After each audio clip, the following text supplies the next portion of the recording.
am your host, Matty B, a.k.a. the Crazy Desert Vet. The Three Shop is brought to you by Type 2X Performance Fitness, where we train you to unleash your inner beast. Let's get this party started.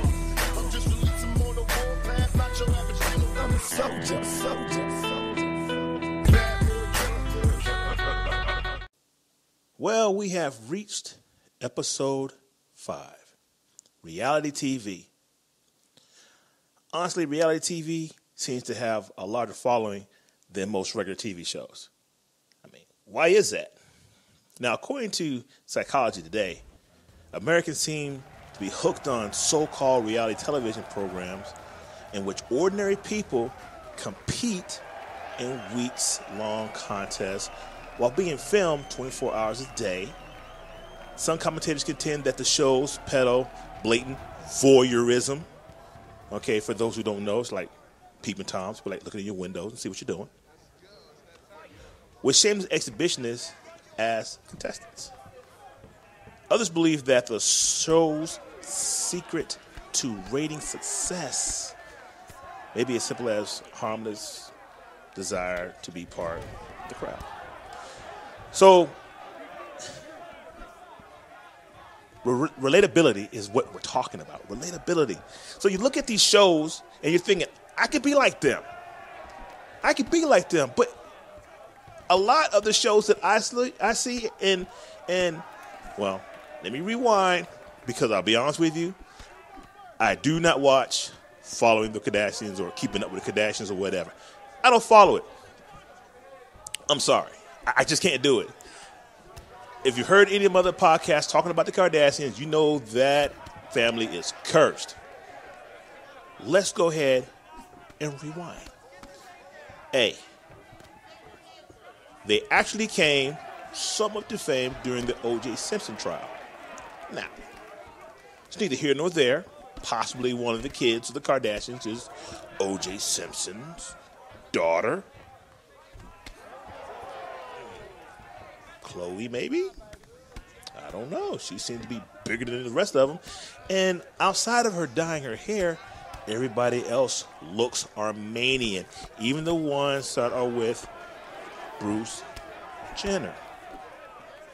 I mean, Caitlyn Jenner. Sorry. Gotta show that respect. So says Judge Mathis on one of the shows that I saw. Now, true claim to fame came with Kim. Kim was doing what? Well, first, she was in a sex tape, and she was doing some sex things that people do in the bedroom. And if you tell me that she did not know it was going to get released, I say you full of hizzy. Because I'm telling you right now, before any of that stuff can be released, you got to sign the dotted line. She knew she was putting herself on the map. So the Kardashian family got famous for Kim performing, how can I put it without being too vulgar, fellatio. So, but that's how it actually built up. And then she started dating Reggie Bush. And then she dated... The dude is so unforgettable because he wasn't even around that long. And then she ended up with Kanye West, who's another hit story whatsoever. So, yeah, they're perfect. The entire family is marred in controversy. So, I repeat, I do not watch Keeping Up with the Kardashians. No, I mean, I'm not saying whoever watches, I don't judge. That's like me saying, well, I got to think bad of you because you watch Keeping Up with the Kardashians. But... there's things that I watch, you're probably thinking I'm out of my mind. For example, for those who know, I love the game. And I'm working on my sniping skills. I got some pretty good sniping skills. I can do close quarter combat, but I prefer to, shoot you in the face about 100 meters away. It's easier that way. Less likely that you will impact me at 100 meters. Only a sniper can really kill a sniper. Now, don't get me wrong, video games, sometimes you can go ahead and kill me with that M16 or ACR or whatever, but I like to go and scope. So I'm watching, it's more of a documentary, which kind of shows my age, on snipers. My wife says, I bet you're going to watch that because she knows, sniper. Do I have a sniper rifle? Kind of have one, old school style. But I have like 2 sniper rifles, airsoft style, and I'm hooking those joints up. You know, one for the urban combat, one for terrain, depending on which terrain, whether it be grass, trees, foliage, or desert. You know, really depends. And there's going to be, as a matter of fact, that's going to be something I'm going to put on YouTube as well, my arsenal. But I digress. But anyway, she says, you're going to watch that, aren't you? Yeah, I'm going to watch it because I'm intrigued by snipers. And not say I want to be like the DC sniper, so FBI and NIA, NCAA, and whoever else, I'm not crazy. I'm not a DC sniper. I'm not trying to pop people off, you know, on the top of a building and drop them. That's just not my thing. Video game, you got me. Reality, I got common sense. Got too much to live for. Now, the point that I'm getting at is I don't judge anyone for what they watch or the content that it comes in, because sometimes some things are entertainment. I'm not going to lie. I watch Black Crew Inc., Chicago, New York. I like tattoos. I like that. I mean, it's not the greatest of show programming, but it's entertainment. You know, and the best entertainment, it seems, I guess that would be a good reason to watch the Kardashians, is controversy. Because there's always something going on. Or I like to call dysfunctionality, because that's basically what it is, being dysfunctional.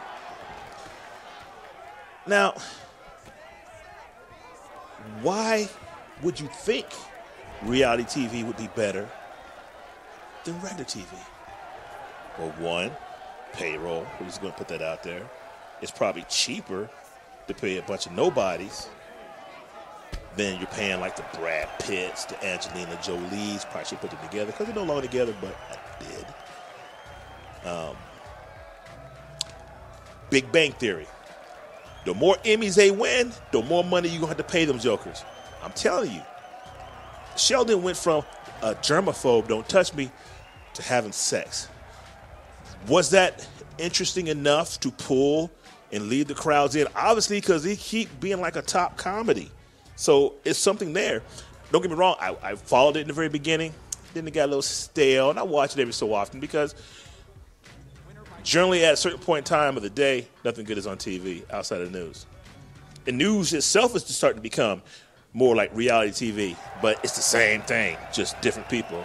Today somebody got shot. Today somebody got shot. I mean, that's just basically what it's been breaking down to. So I kind of like try to stay away from the news as much as possible. Sometimes I look at it, but it seems to be the same thing. Now, as for the programming costs for regular reality TV, you get a bunch of nobodies, pay them X amount of dollars. See me, you put me in a reality TV show, we say, Brian, you know what we're going to do? We're going to pay you $10,000 an episode, and you're only going to get 5 episodes. If we like those 5 episodes, we'll pick you up. I bet, deal. I'm going to make $50,000 before taxes. My wife's probably going to make about $50,000 before taxes, times 2 is $100,000. And any person that's in the show is going to make X amount. They probably won't make it much because, you know, I'm going to be the star. I'm going to be the star. So they're not going to make more money than me because that's going to be the contract. They can't be as equal to me in the money part. They got to be a little bit less. I don't care if it's $9,999. That's what they make as long as I have controlling interest because I got to be a boss. But seriously, a lot of people would take that, and you look at the least or the less likely shows to get picked up, and generally those, I think a lot of them do. A lot of them fail, I'm pretty sure. You know, I've seen some very low-budget ones. And the reason why they are low-budget, because you can tell by the programming itself, it's just straight low-budget. He just gets bypassed. So people might say, well, you know what? Your podcast is low-budget. And I would say, so don't listen. But I plan to make sure that as I progress with my podcast, that I reach a bigger and bigger audience. Right now, we're not reaching too many people, and if I am reaching them, they're not subscribing. So if you're listening and have been listening, shame on you if you have not subscribed. I mean, I don't do it for the money. I don't do it for the fame. I actually do it because it's therapeutic for me. I actually get a release because, let's face it, reality, meaning working a real job, for me, at least what I do, kind of sucks. Now, my sidekick, or my side gig, so to speak, personal training, love it. Love personal training. That right there, going to Pinnacle Martial Arts could be a freaking reality show within itself. Is all the stuff that we have going on in there. And I'm not talking about like drama, but I'm just people training. What are you training for this week? I'm training for this tournament. What are you training for this week? I'm training for Worlds. We always have people training for something. And just to watch people progression to get there, to me, and they do it anyway. UFC does it. You know, they do it. The countdown before one of their big venues. So it happens. I mean, that's just what it is. Now, an episode for a scripted series can be anywhere between $500,000, depending on the network, of course, and the content involved. Reality TV is much more manageable in the terms of getting content produced and on the air, with less risk, but the process reflects that as well. So if you know that you're setting a product up, it's supposed to be day by day or per week for a season, and you don't have to keep writing scripts, you don't have to keep doing that, yes, it's going to be cheaper. It is going to be cheaper. You know, so you have to look at it in that aspect. That's why we have so many on the market right. There are so many reality TV shows, and I'm not going to lie, I'd rather watch reality TV than watch regular TV. Back in the day, it was Jerry Springer. You know, you used to watch Jerry Springer. Now, I think Jerry Springer is more scripted than fake. Before, if it was scripted, them jokers were off the chain. Now, reality TV has opened our eyes to what is compelling and informative in the world and worlds that we live in. Now, this is said by Scott Manville, the founder and president of the TV Writers Vault. Now, yes, there's a lot of low-grade, as I mentioned, content out there. I mean, I'll be honest with you. Some of the ones I watch are kind of low grade, but for whatever reason, they're very popular. The Love and Hip Hop, it is a high production, but the people that they're pulling, man, yeah. If they're acting to be bad acting, then that's some good acting, if that even makes sense. You know, so I look at it, and I have to break it down. I'm actually an older individual, so I might see things a little differently, okay? And with that being said, I might not be the demographic that they're trying to appeal to. But I'm looking at it. So what are we looking at? Butt, hips, and breasts. That is the main thing for any of the reality-based shows that cater to, I'll say, to the blacks, minorities, if you want to go that route. I can say blacks, Hispanics, anybody in that hip-hop culture. I might as well go and throw white folks in there because I've seen a couple very curvy white girls coming through. Not too many, but you do see some. And then the one that they had, she was only there for one season, and she was gone. But the Dominican girls, the Puerto Rican girls, they all fit in that same round hips, big booty, and breasts. It seems like if the breasts weren't big in season prior, the next season they're like humongous. So that's what they're focusing on. So they're looking at that younger demographic. But I think that's a two-edged sword. The reason why it's a two-edged sword is because that is not what you have going around you. Well, yes, it is. But I have 3 letters I like to throw out there for anybody who thinks what they see on TV is what they can get. OML. Out my league. Because that's what they are. Bottom line, you don't generally see women like that with the average Joe. You got to be doing something that's high power. You got to be making some money. And those type of women, you need to go ahead and be a rapper because that's what they're going for. They're looking for that rapper money. You know, it just blows my mind. And I'm really not trying to be negative because it isn't really a negative thing. It's like a stripper can have ambitions too. Ooh, daddy, I'm popping on the pole. Ooh, daddy, I'm popping on the pole. Are you producer? I want to rap. Seriously? But seriously. And they brag about it as if stripping is a profession that's something to be proud of. I'm not going to knock anybody's profession because obviously there's a need for it because they have so many strip bars. And I would be a hypocrite to say I've never gone to one. And I have. So I'm not going to hate on anyone for trying to make their way. You know, call it what it is. I don't think that you're going to have a career fair or a career day and your mom's going to walk up and say, hey, boys and girls, Miss Lorraine, what do you do? I'm a stripper. And everyone knows what a stripper is. At a certain age, everyone knows. That's almost one step from being a porn star. In a lot of situations, they are porn stars. But, like I said, I'm not going to sit there and hate on them because that's what they want to do. I just don't understand how somebody like me, who had an opportunity at one point in time, had a couple opportunities I blew when I was young because I just didn't have my mind together, to make a record. Now, I'm not going to lie. The reason why I didn't take the contract in Germany to make a record, I'm supposed to go into the same studio as Snap, you know, I got the power, that guy. Because I got a little bit of trouble. I beat the snot out of somebody, and they were going to hit me up. So I needed to kind of do an escape and evasion tactic to get out of Germany. So I kind of blew it on that one. And not saying that the European market would have translated easily or more so towards the American market, because sometimes it doesn't work that way. Prime example, when I was in Germany, who let the dogs out? Who? Who let the dogs out? Who? Man, we hear that in Germany. We're like, oh, yeah. Get in the States, they're like, dude, seriously? What are you listening to? I didn't realize that when I came back to the States, what I thought was jumping was dumping. It was bad. B-A-D. Bad. That's almost like when I was in the States and I was down in North Carolina and we were listening to MC Hammer. Not knocking Hammer, so if you hear it, don't come hunt me down. I'm just saying what it was back in the day.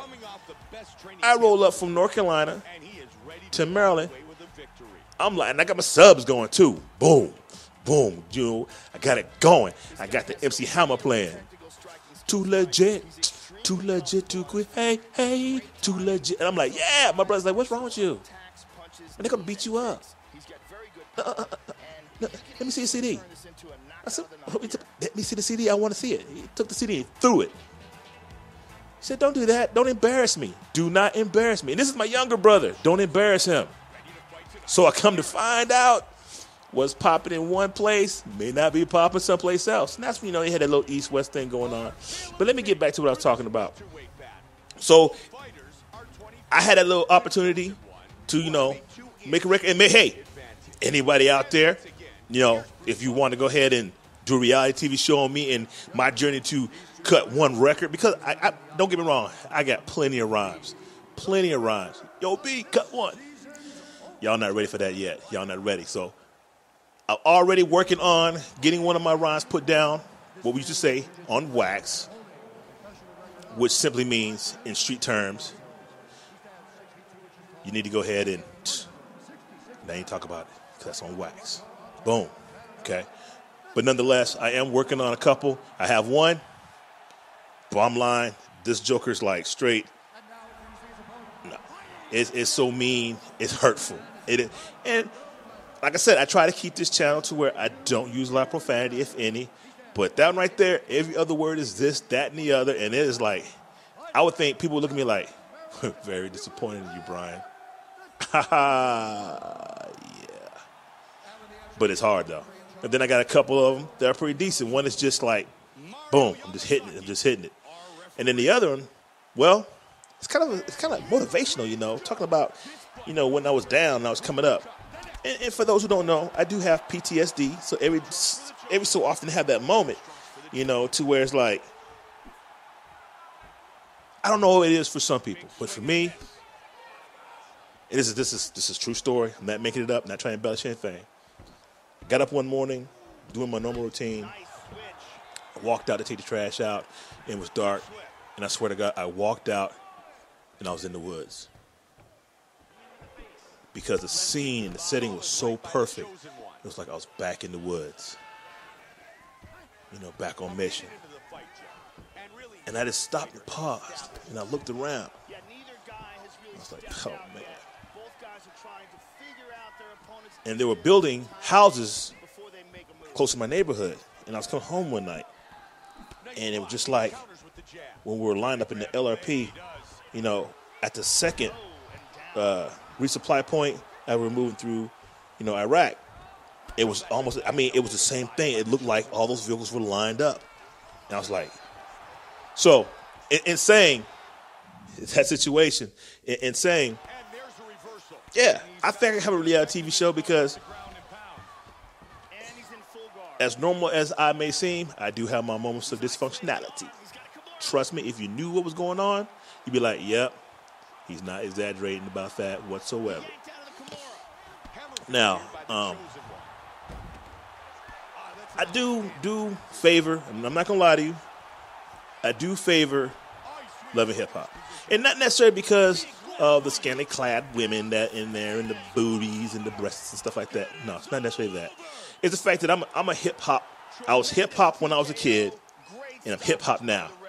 Yes, there is an older generation of hip-hop, and we're still here, and we throw down and we rap. I got my boy Dre, who's there in Jersey. I got my boy Melly Mel down in North Carolina, so shout out both of y'all. You know, and back in the day when we was killing it, we were known as international Mackers because, you know what? We love the ladies, and we love the rap, and we were in Germany, France, Spain. We were all over the area. And then me, more so, I was making those connections. I'd be in the club rocking it. So when I was in Fort Bragg, my boys were like, dude, you're whack. Just stop. Give it up. But then after Desert Storm, one of my partners got stationed with me in Germany, and he was bouncing. He's like, yo, man, who is that? And he looked up. I was in the DJ booth killing him out. He said, dude, you done got good. You know?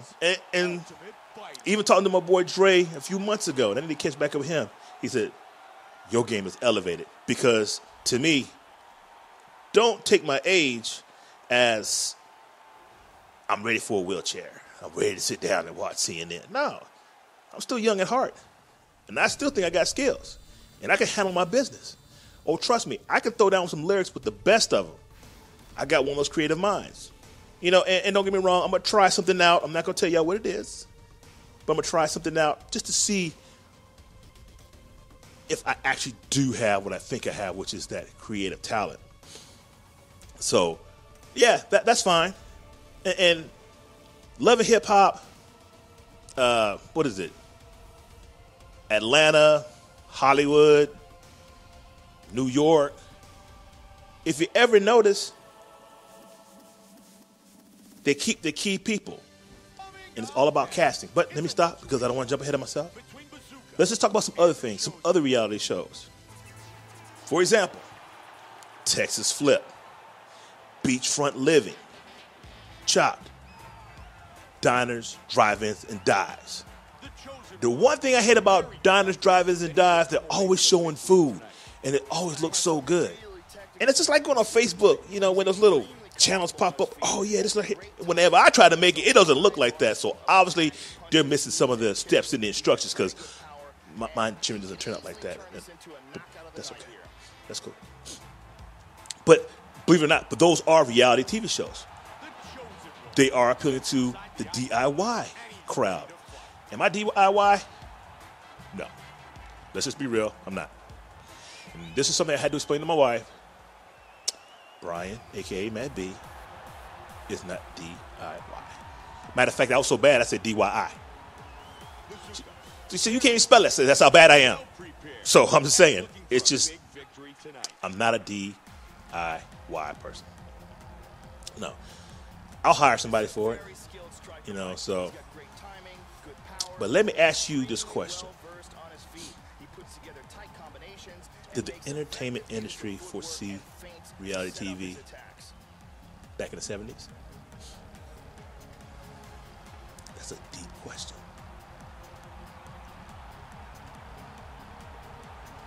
And I'm going to say yes.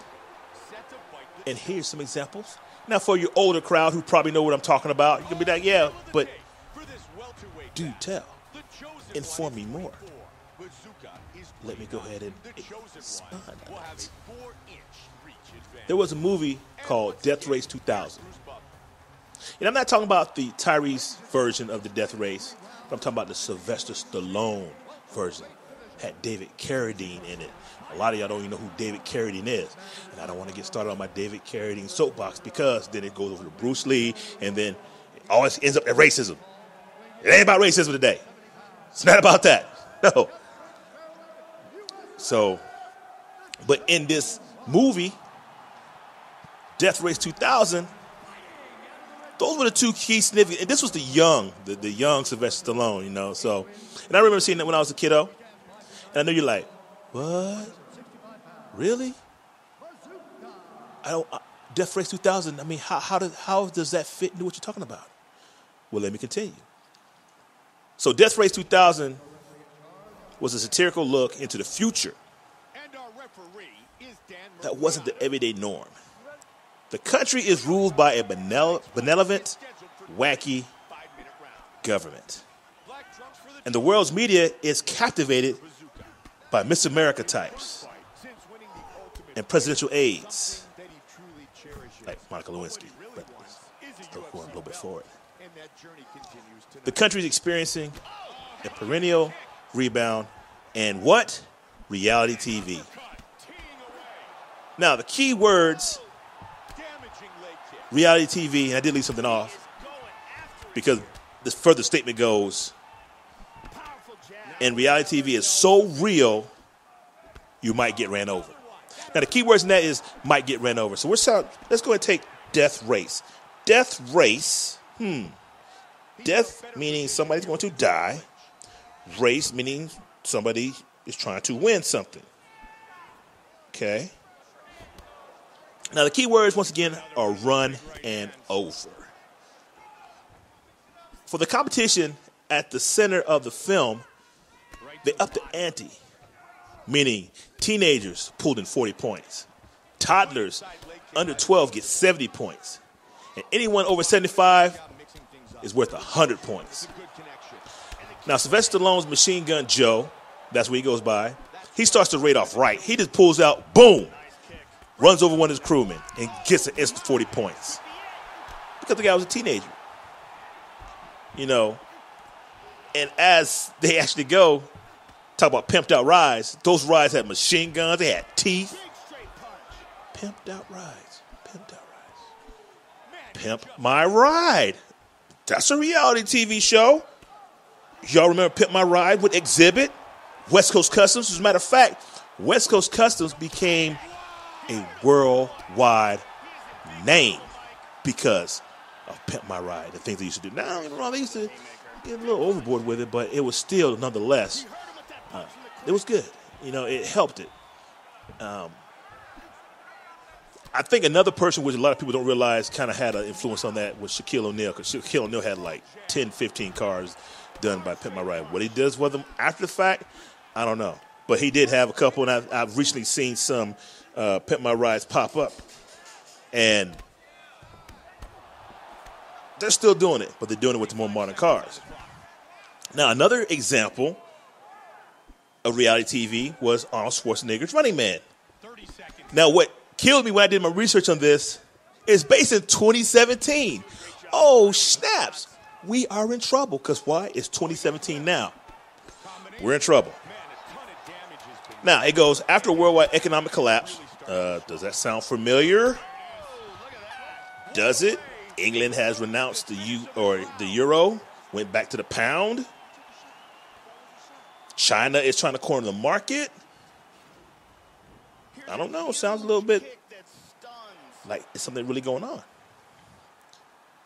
The U.S. has become a totalitarian police state, censoring all cultural activity. Censoring all cultural activity. Fake news. Who pawned that out or coined that? Donald Trump. And now that I said, and who are listening to me, start listening. Donald Trump has coined fake news. I guarantee in a probably year or so, it's going to be in a dictionary. Fake news. Because I now hear it all the time. Different channels. Fake news. Always talking about fake news. And I'm like, he did it now. And to me, that is his way of diverging from what's actually going on, because I don't trust him, but I'm not going to make this political either. But some of the things that were in this movie seem to be kind of like present-day TV. And for those who haven't seen it, you know, okay, let's go put it out there. Special effects are poo-poo compared to what you're used to now. So you have to go ahead and sit back and just enjoy it for what it is, the quality of the movie. Okay? Now, the U.S. government pacifies the populace by broadcasting game shows where convicted criminals fight for their lives, including the Gladiator style and Running Man. Now, this is hosted by a ruthless Damon Killian, where runners attempt to evade stalkers, armed mercenaries, around a large arena, which is basically a blown-up city block or part of the city that's blown up. And the goal is, if they survive and make it to a certain point, they're partying. And people believe that because they're selling it. Okay, they are selling it because that is what the media wants them to believe. So, reality TV. And I do remember that they showed this one old lady and this. I mean, I don't want to go into the whole movie, but basically Arnold Schwarzenegger was a good guy. They made him to a bad guy. They altered some video. They put him against the gladiators, and he just started killing the gladiators one by one. And oh, by the way, Jesse the Body Ventura was in this movie. He was a retired gladiator who they had to pull back to status because why? Arnold Schwarzenegger was he was killing all the gladiators. Because, of course, it's Arnold Schwarzenegger's movie. He's the hero. He's going to kill everyone. Duh. But the old lady's like, she's talking. And if anybody has ever watched the original Family Feud, then you know Richard Dawson. Survey says, bing, that guy, always kissing on the people. So he's actually Damon Killian. Okay, so he's up there interviewing this lady. He said, and so who you going to put your money on? She said, I'm going to put my money on so-and-so because he's a bad mother humper. I say mother humper, but that's not what she said. See, it kind of shocks you that an old lady is going to say the MF word. Okay, but it's crazy that it's so close. But let me actually tell you what this movie predicted. Voice-controlled electronics. We got that. We had the voice-controlled electronics. We got that Amazon's Delio, whatever. We got Cortana. I'm not an iPhone person, so I forget what her name is, but got her too. They had the internet, which was known as Infonet. Jetpacks. Now, we do have jetpacks, but not for the population, but they're out there. A cultural obsession with cheeky aerobics numbers, meaning like there was a scene where Jesse the Body was doing aerobics, but we had that on TV, so we have that, A state-controlled media apparatus that revolves around propaganda, we definitely have that. And basically what it is, when you want to polarize someone or something, the media is the one who does it. If you ever looked at a picture of O.J. Simpson, how they depict him as dark, because they want the people to say he's dark and evil. That's how you sway the populace, by making pictures look a certain way. Just thought that out there, food for thought. And the spate of reality TV shows that came courtesy of the media apparatus, which was, once again, the Running Man. So, as you see, back in 2000, not 2000, I don't know why I said 2000, because it wasn't 2007. I think it was like 87. I think it was something like that, 1987. Something to the degree. Anyway, back then, they had enough to say science fiction to what we now call science fact. Now, in saying so, we have to look at it for what it is. There are other movies that kind of like space age movies where the Jetsons, for example, that movie, a TV show, cartoon, where they have the video teleconference that we have now. So a lot of movies do that, but once again, we're talking about reality TV. Now I have a question for you. Did you one day look in the mirror and say, what the F? At some point, we all have. The difference between you and most, you're going to do something about it. You get a gym membership, eat what you think is right, but you're not getting anywhere. Why? Because no one is holding you accountable. This is why we need you to contact us, the professional fitness trainers. We're going to hold you accountable. Now, big gyms, they're a machine. Only thing they want is your membership. They're not about you. They're about the bottom line. Here at Type 2X, we're about you. We will design a workout plan for you and get you to your goal. So if you have any type of desire to get yourself in shape, if you're not in shape and you want to get yourself in shape, you can go ahead and look me up on Facebook under Type 2X Performance Fitness at gmail.com. Or you can also email me at Type2X Performance Fitness at gmail.com. And that's Type2X Performance Fitness, all one word, at gmail.com. The only thing I can tell you is come see me and unleash your inner beast.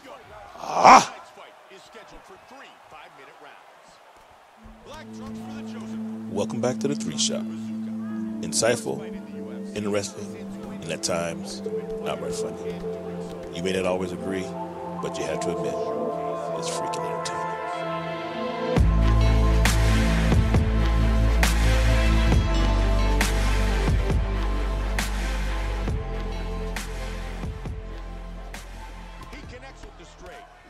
Now, my last segment, we touched on how movies from the 70s and how they actually touched on reality TV.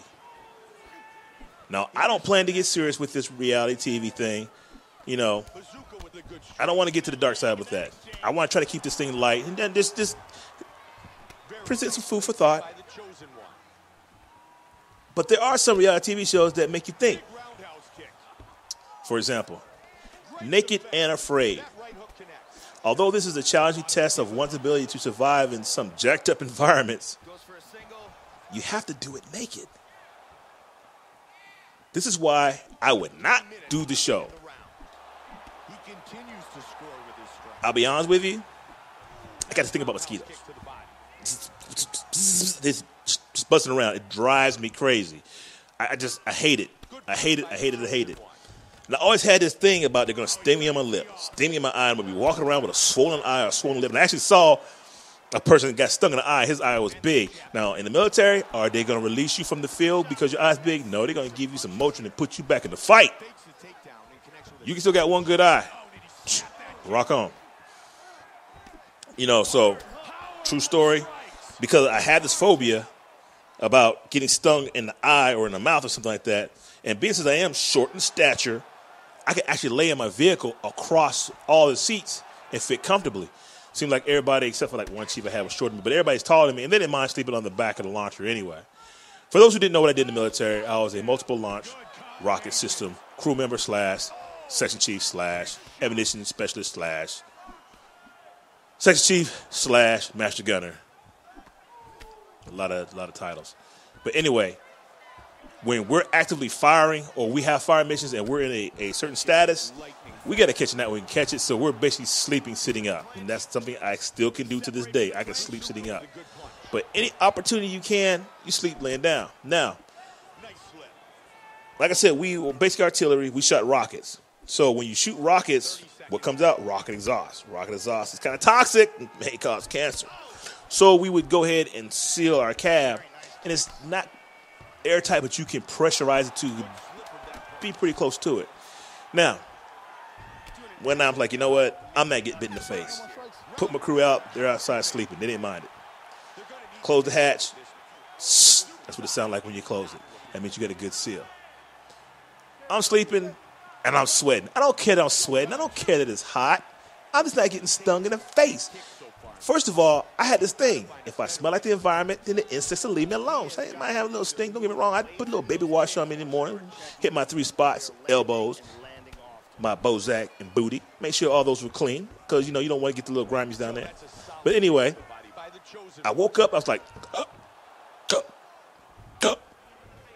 I couldn't breathe. I sucked all the oxygen out of that spot, so I had to open the top. So after that, I kind of learned my lesson. I don't want to be found dead in the launcher. And when I Okay, I'm not going to lie to you. I also had to think about werewolves coming in, too. So I would battle lock it so they couldn't get in.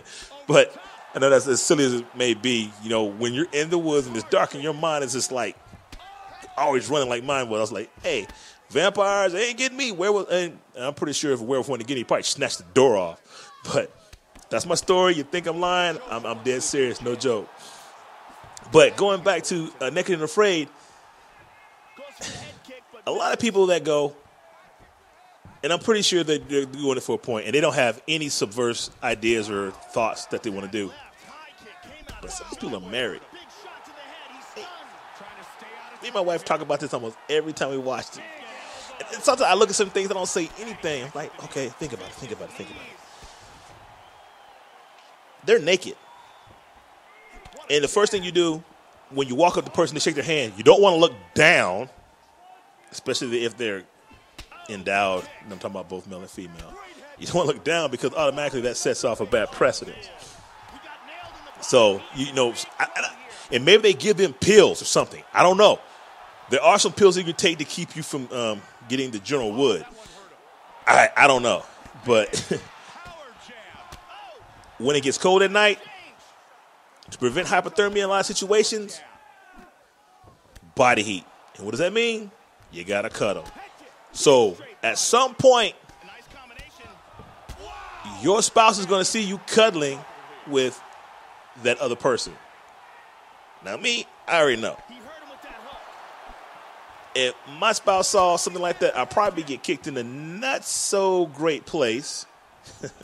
Like that, not so great place. And drop to my knees and then probably catch a right hook. Because, and I heard him say, we set guidelines, we set ground rules, you know, you're not going to do this. They're not going to hear that you were freezing because then you should have had your butt out there in the first place. You should have been home with me and these bad kids. That's what they're thinking. But, I mean, things happen. And don't let the male or female be sexier, which I have seen. Some pretty attractive women on there. Now, by day 21, if they make it that far, they're not that cute and probably not that desirable. A lot of times they probably stink. That's a different story altogether. But that's just a thought. It is just a thought. Now your wife's going to be thinking, you cuddled with this woman or you cuddled with this man and he was attractive, he was ripped up, or she was very voluptuous and y'all were hugging and stuff like that. Yeah, that's not going to fly. That's not going to make it. No. Yeah, you might get karate chopped. Yeah. Because in the end, if you go 21 days, what do you get? You don't even get a T-shirt. You get a free trip. I'm pretty sure there might be some monetary donation, but I don't think you get really anything for that. But as a conjectured point in this argument, I've yet to see a woman on her cycle. I mean, for some women, it does happen automatically. I'm not sure if they do things to stop that from happening. Now, I do understand under certain adverse situations that women will stop and it will resume after, everything is situation normal. But let's get real about it. You're naked and afraid. You're naked for a reason. You're trying to simulate what people, what they did prior to technology. And I'm pretty sure, people walking around naked were having periods and getting wangers. I'm pretty sure of it. It probably was embarrassing, and I'm pretty sure they had ways to deal with it. So I would think that'd be part of the full naked and afraid experience, So ladies are talking, what's wrong? What's wrong? Get away. Get away from me now. It's that time. I'm going to lay here for a couple of days. And I think that would be very entertaining. It probably would. You might see a couple of people tap out. But nonetheless, I think that's probably one of the harder type reality shows that will push you to the limit. Then you have shows like Swamp People. Go on, boy. Get him, boy. Get him. Get him. And I'm not saying that to be funny. That's the way it is. I was watching the other day. Yes, I watch Swamp People. I mean, hey, I grew up in Louisiana, too. I could talk like that. But, you know, it's funny because it's true. People can sit there and say, man, you're making, no, I'm not. That's the way they are. They're like, get him, boy. Get him. Shoot him. Get him. There you go. They just get him. And I'm pretty sure the PETA people are pretty pissed. They're probably upset that they're killing these alligators. Now, they're not killing alligators just for poaching. It is a sport, and they're getting paid for it, but they're getting rid of a nuisance. So there is an actual practicality behind it. Okay? Now, you and for PETA and people who are animal lovers, you can be mad until a gator comes in your backyard and eats your dog. And to add insult to injury, chills in your pool. What up, bro? Spike was good. Holla. And then you'll probably call somebody like the Gator Boys who will come down there and humanely remove your problem. Let's be honest. Sometimes you root for the alligator. I know I'm wrong. Don't judge me. I'm like, come on, get him.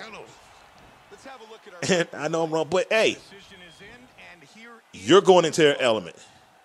And I don't know what kind of gator whisperer they're doing, because it seems to me, I did see one time there was a big old gator, and this gator it took about 2 or 3 of those guys to get this gator. They jumped on his back, and the gator bucked up, and his head hit the other guy, and the guy was like, he checked out. he was bleeding and everything like that. So that was one for the gator, you know. So, I mean, the gator ended up losing, but, you know, he didn't roll over like no buster. He wasn't no punk. He's still an alligator nonetheless. You know. And then we had to go to the utterly ridiculous. Utterly ridiculous. Come on, read my mind, people. Who am I talking about? They think, oh, no, Brian, no. There's too many to think about. So I'm going to help you. Flavor of Love. Oh, my God. Seriously? Flavor of Love? I'm sorry. But Flavor look like a roach. I'm sorry, Flav. I mean, I'm just saying like it is. You look kind of bad. And that's probably because of all that drugs and alcohol. But, hey, that's you. But you know what? You had women lined up. And the man... And Flav was just lining them up. They were kissing on him. I was like, God, why can't I wash my eyes? I can't take that side away. And he was busting a couple of them up. You know, I mean, you can live with yourself. A couple steps from being a hoe. But money makes people look good. I know. I think I was like 22, 23. I was at the club, at the NCO club, and this older lady, a cougar, that's what she was. She was a cougar. And she rolled up on me. Now, I did not discriminate against older women. Believe me when I say that I did not. To me, that was just an experience. And I was willing to go ahead and sacrifice the age thing.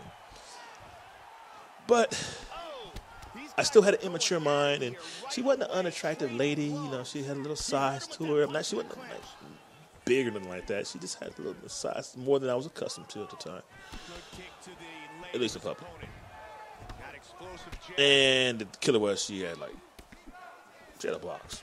For those who don't know, it's like her. It was short on the side, and there was a box. That kind of threw it out for me. I mean, I can actually throw a waiver out there for certain things. I was like, oh, no. And my boy's like, who was older than me, he's like, yo, man, you need to holler at this one right here. Man, she's from my hometown. I know her, man. She take care of her boy toys.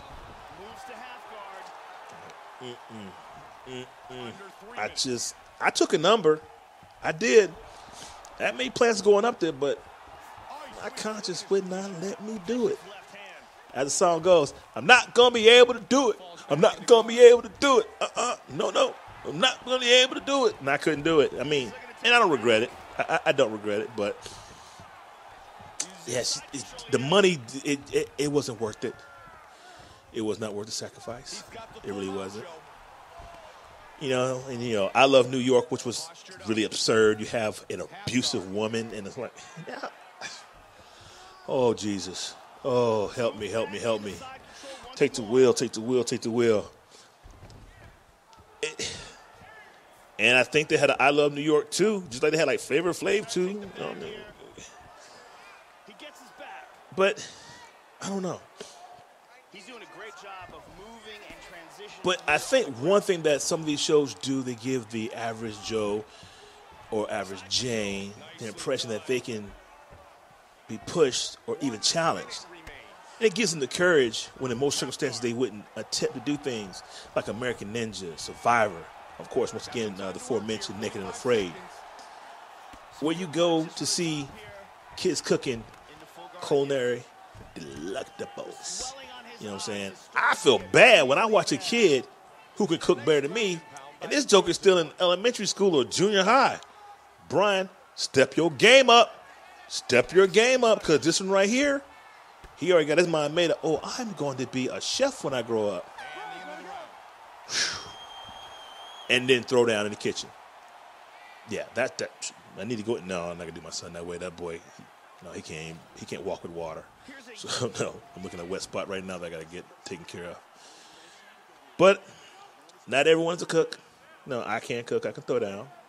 But ask yourself this question, because it has entered your mind at least once or twice. What is the authenticity of certain reality TV shows? I mean, realistically, we're kind of skeptical about some of the things that we see, and that some things are staged. You know, as outrageous as the content can be, it's got to be staged. But a producer who likes to leave himself unnamed, unknown, he said that's not really the case, that it's staged. He says there are some shows that are in fact scripted and set up, and I'm going to give you a few examples of that, but it's all about your casting. For example, y'all remember Bridezilla. You know what? I love my wife, but if she talk crazy like that to me, ain't no way in the world. And on national TV too, so everybody on national TV in your town said, dude, you are a punk. Your woman punked you on national TV. No. Now, I openly admit, I run my house. And I'll say that right now. I run my house. I run the dishwasher. I run the vacuum cleaner.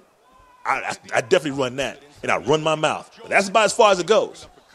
Anything else? Hey, she got it. She got it. I know my limitations. You don't stay married for as long as I've been married and not use that noodle up the hair and that knot of yours. But what they said, it's not the fact that they egg on these women to be that way.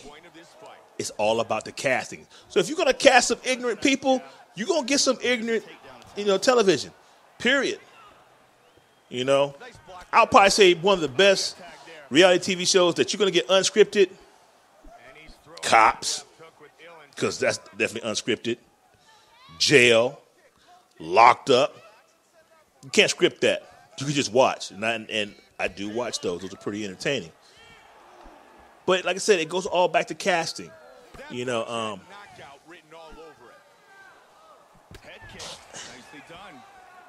going to bring that one up because I can't even remember what his name is, but that was one of the most shocking things I heard on Cops and whatnot. Not Cops, but on Locked Up. I think his last name was Jones. He's like, he walks up to prisoners. He says, you know what? I like you and I want you. Now we can do this the easy way or the hard way. The choice is yours. But bottom line is going to happen. And I think they call him like the Booty Bandit. And it went so far as Boondocks actually made a cartoon off that. And they kind of did it in the Catch a Predator mode, which is pretty funny. So if you ever get a chance, go on YouTube, look up Catch a Predator, Boondocks. And he's going to be sitting there. And, Chris Hansen comes out. He goes, what are you coming out here to be with a little boy? He's like, no, sir. I didn't come out here for no little young boy's butt. I came out here for man's butt. Now, you can go ahead and tell them camera crews to come around the corner. And here's a nice shot. Chris Hansen's, because that's what I call you, Chris Hansen. And then it just goes on from there. He actually, he tackles Chris Hansen and he's just like trying to run. So it's really funny. So you ever get the opportunity to see that, go and look that up. And like I said, that is actually based off a reality show. And Boondocks was kind of famous for taking real subject matter and putting it almost word for word into some of their episodes. I think that's why it was, you had to have a real strong reserve when you watch the Boondocks, because that show became raw. Woo, man, especially when they did the one with Martin Luther King. I'm like, oh my God, they kind of pushed the limit on that one. But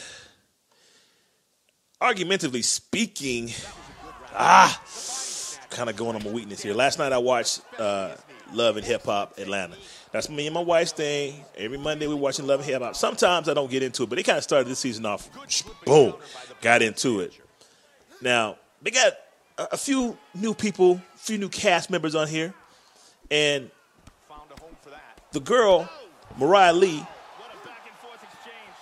she already set up in the very beginning, oh, I'm dating a married dude.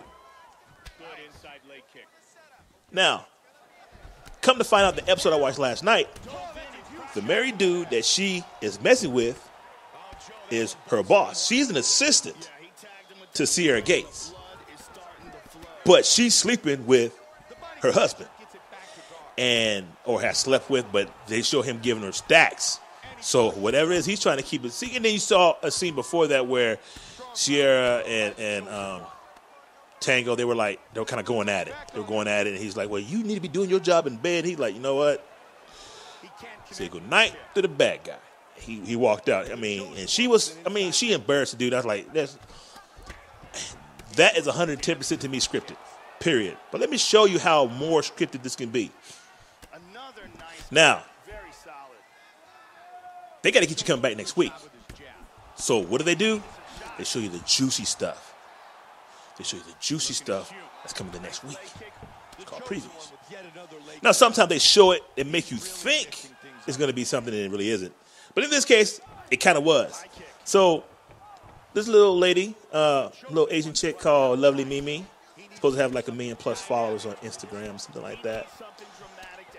She worked for Sierra Gates, couldn't stand Sierra Gates, and ended up getting fired. Well, rewind. She didn't get fired. She quit right there, because they about to get into a fight.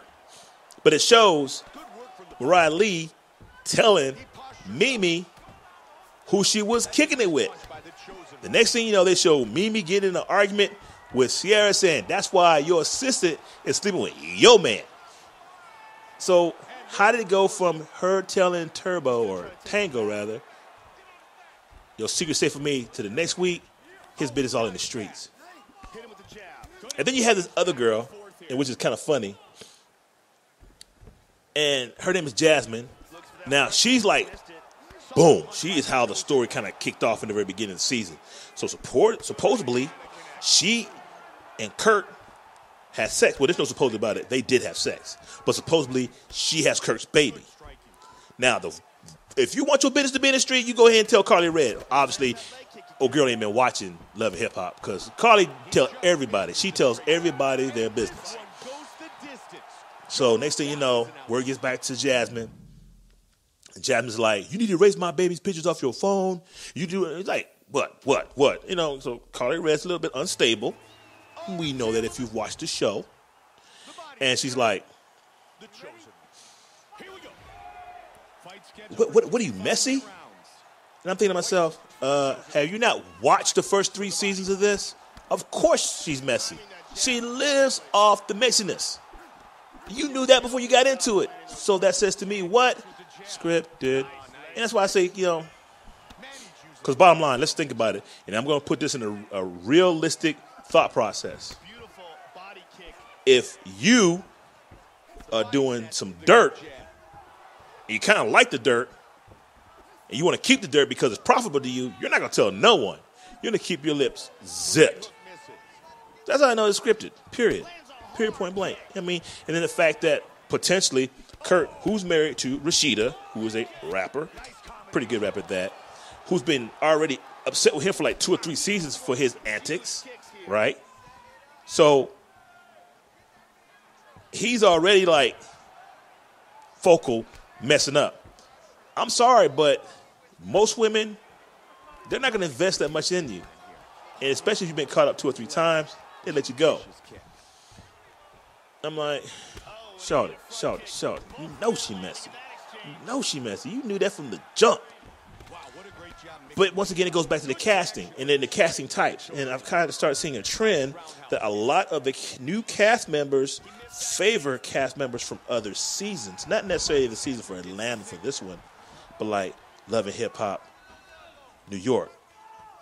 Yeah, this is Cardi B. Now, Cardi B, she just like, she sounds like a seal when she talks. It is utterly ridiculous. You know, former stripper, rapper, and she's actually rapping. I've heard, yeah, she's not that good. But you know what? She's better than me. Why she's better than me? Because she's actually got videos. She's on TV. Where am I at? In my house, doing podcasts, working a real job.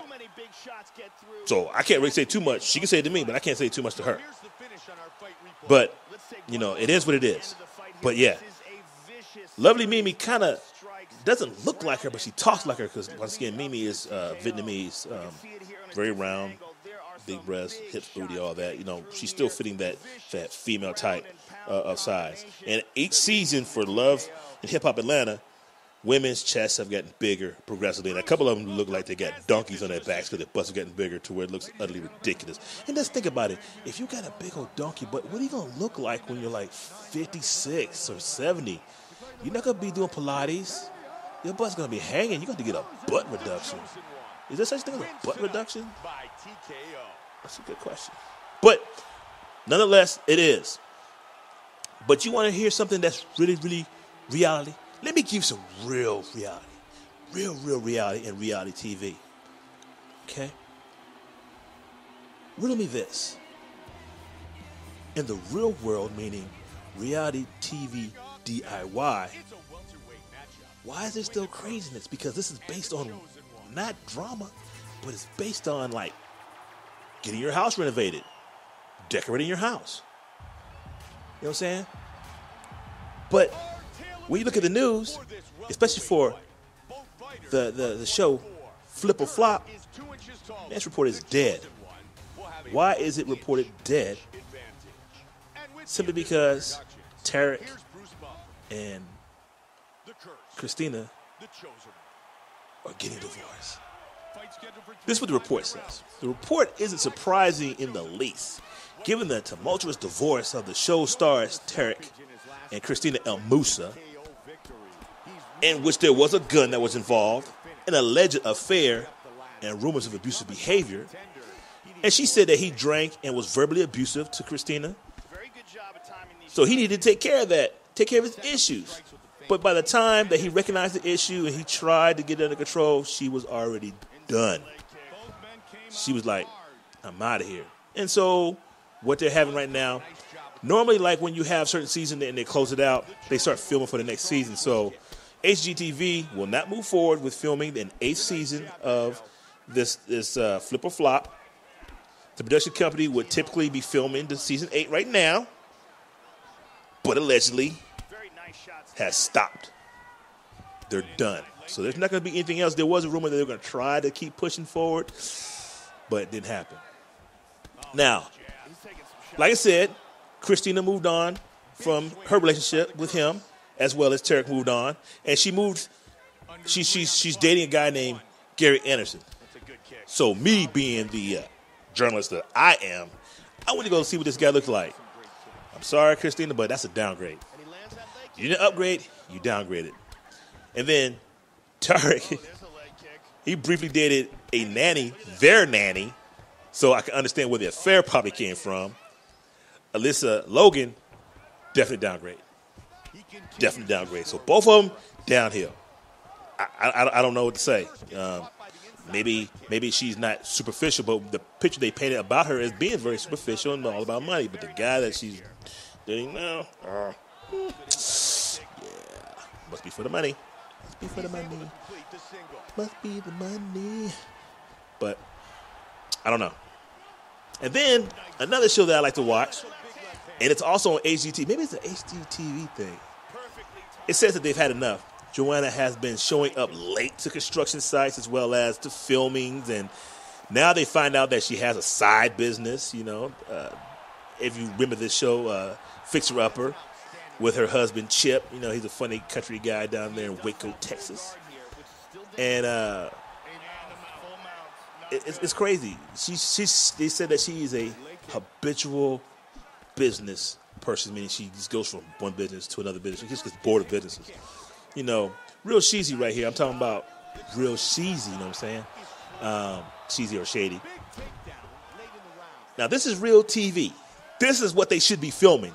This, I guarantee, be unscripted. Because as nice as Chip is, I guarantee he was like, you are messing with my money, woman. Now, I know he has a side construction business, but come on. When you're flipping the old school houses or busted up houses for like X amount of dollars, yeah, no. They're making money, so yeah, they probably need to have a talk if that show doesn't get canceled. I'm pretty sure it's going to get canceled. And I'm going to end it with this. Got a little bit long-winded, but I'm going to end it with this. Mama June. I do not understand what the appeal to Mama June is. I didn't really understand the Honey Boo Boo. I never watched it.